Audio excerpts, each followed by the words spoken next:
Lorena, Francisco, bueno, un gusto tenerlos acá. Adelante.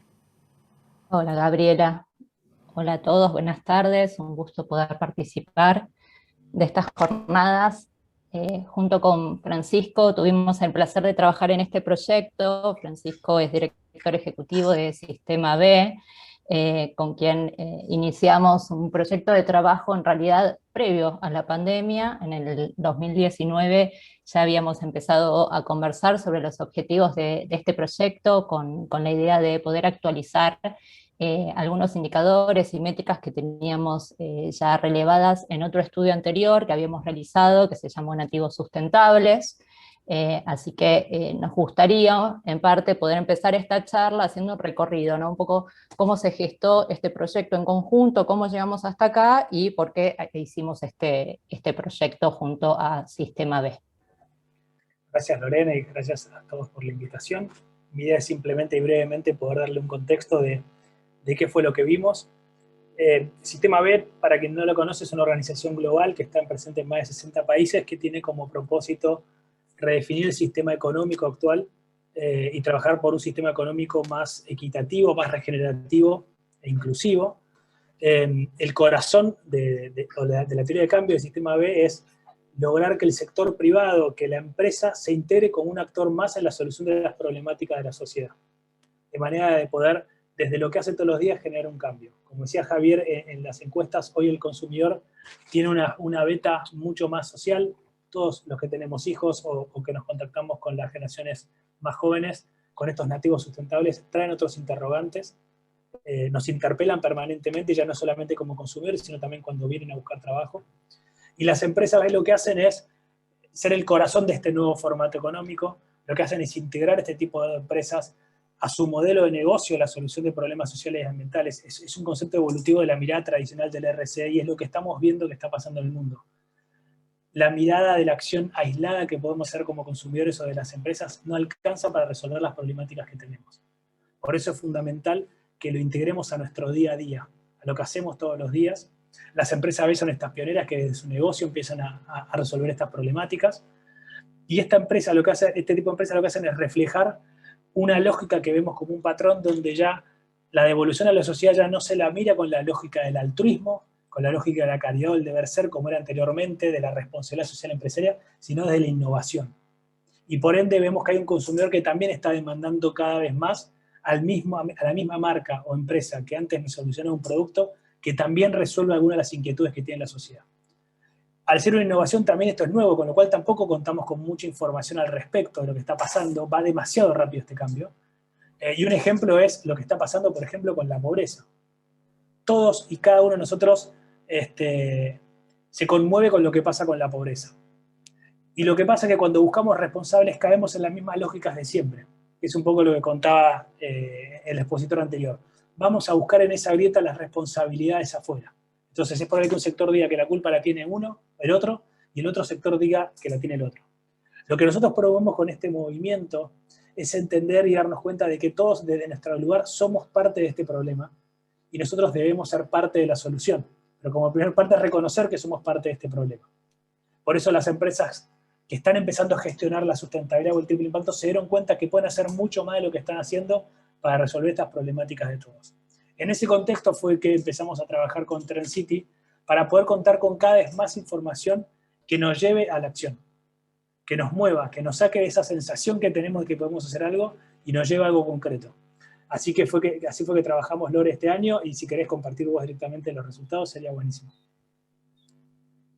Gracias, Francisco. Bueno, comparto con ustedes el objetivo, igualmente ya Gabriela lo detalló cuando nos presentó, era básicamente validar hipótesis sobre el creciente interés sobre el triple impacto, cómo esto estaba de alguna manera reflejándose en los nuevos hábitos, significados y desafíos, y como dije antes, teníamos una ola anterior que habíamos realizado en el 2016 en LATAM, y nos gustaría contarles la ficha técnica de este estudio.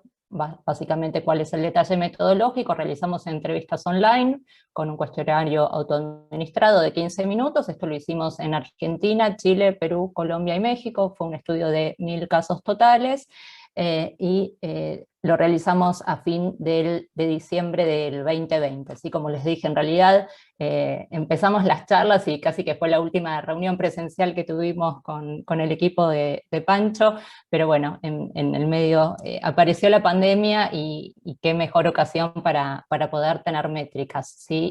Y justamente validamos esto. Encontramos que 6 de cada 10 de los encuestados reconocía que había aumentado su preocupación tanto en temas del impacto de sus acciones sobre la naturaleza, como por otra parte también en términos de la desigualdad social, ¿no? Es como, de alguna manera, esta crisis nos obligó a replantearnos nuestro vínculo, ¿no? Nuestro comportamiento, a pensar en simplificar, tal vez en nuestra forma de consumir, como bien señalaban antes, o bien a resolver nuestras necesidades de otra manera.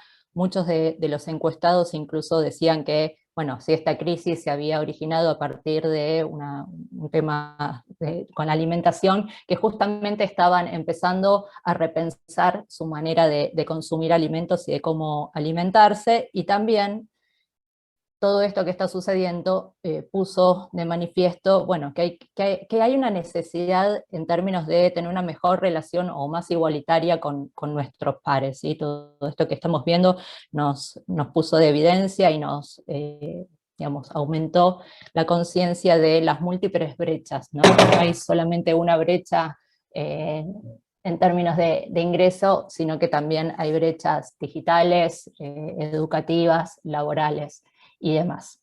Así que, habiendo validado, acá obviamente estamos haciendo un pequeño resumen, era interesante también poder medir cómo habían cambiado los segmentos actitudinales que habíamos detectado en el 2016, qué pasaba ahora en el 2020. ¿Sí? Al fin del 2020.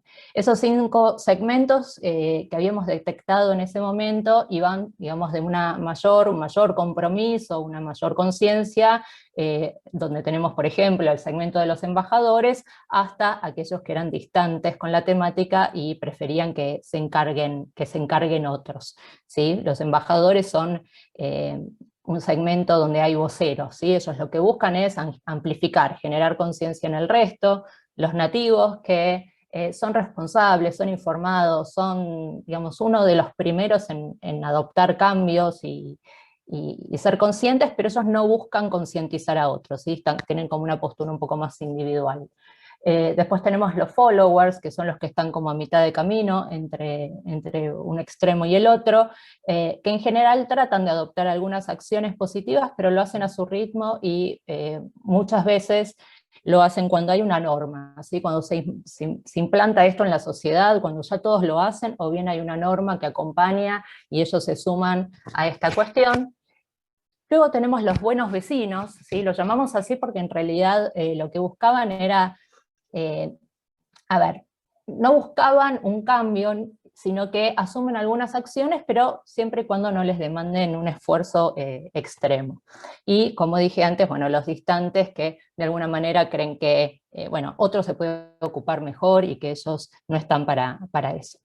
¿Cómo era esto en el 2016? En el 2016, fíjense que teníamos un segmento mayoritario, que eran los buenos vecinos, con un 36% y un 5% de distantes, y los embajadores, por su parte, que eran estos que son, digamos, amplificadores y voceros del cambio, eran un 11%. Ahora bien, cuando vemos qué pasó en el 2020, por un lado, se achicó de manera abrupta la cantidad de buenos vecinos y se han convertido en el segmento que sigue, ¿sí? Como si esto fuera un funnel, podríamos decir, en el segmento de followers. Es decir, ahora aumentó, fíjense que los 3 segmentos más conscientes o que están más vinculados con la temática pasaron a representar un 86%, ¿sí? Básicamente el que más creció es el follower y también los embajadores, y en parte tenemos más porcentaje de nativos. Esto, por supuesto, nos permite llegar a algunas conclusiones, que obviamente por una cuestión de tiempo no vamos a entrar en el detalle, pero sí podemos agrupar a aquellos que tienen un vínculo alto, medio y bajo con la temática.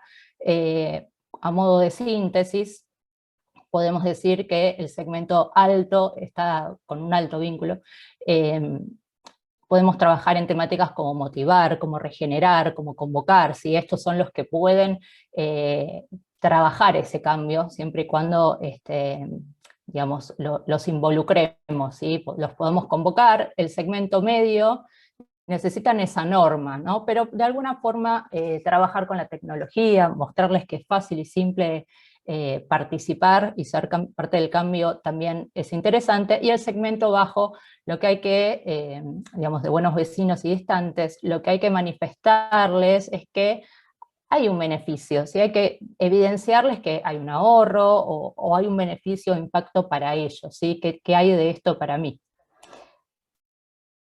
¿Qué más encontramos, ¿sí? en estos hallazgos? Un hallazgo importante para el accionar de las marcas es que continúa creciendo la proporción de aquellos que describen el mundo en el que ellos también están insertos como un mundo de alguna manera hipócrita, ¿no? Donde hay demasiado, se habla demasiado y se hace poco.